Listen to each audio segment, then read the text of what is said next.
Şunun şekilleri tadı da baydım. Şeymanın koştum avazından işte. Bundan sevdim.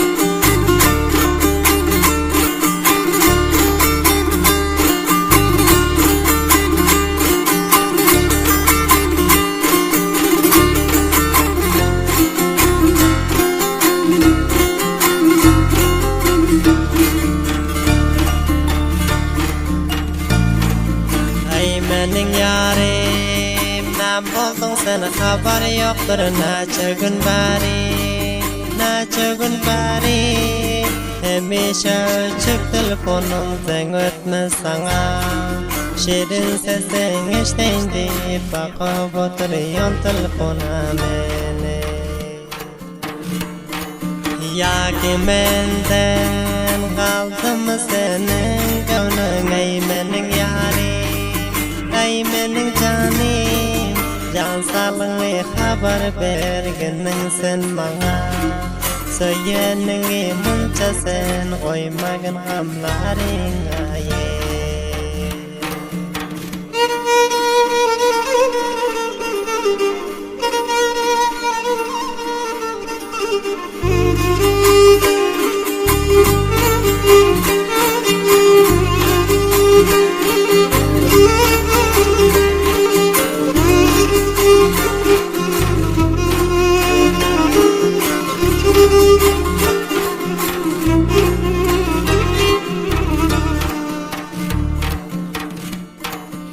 Kaşki menziling yakin bosa barıp görsem yanına seni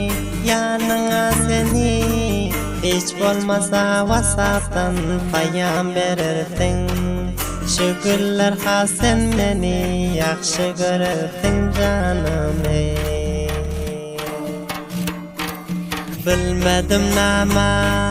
boluptur canım sana gittin gün bolip Geceler uhlaman oturuyon gaygırıp Zar buldum miskaline yürüyon gözleyip canım ey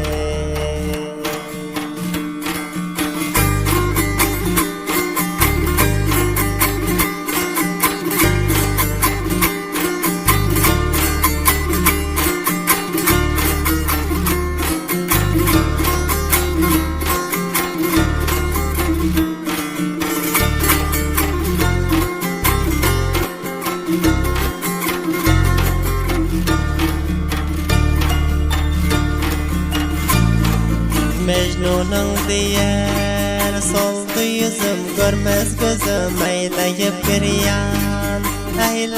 giriyan Hali senda umidum köfte cigercan Yende yüreğimizde kalmasın arman canım ey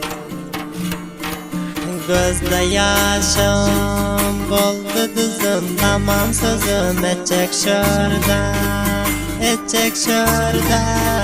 Söylenin munca sen koymagın gamda Sensiz yaşa bilmiyon canım ben bir gün sendayım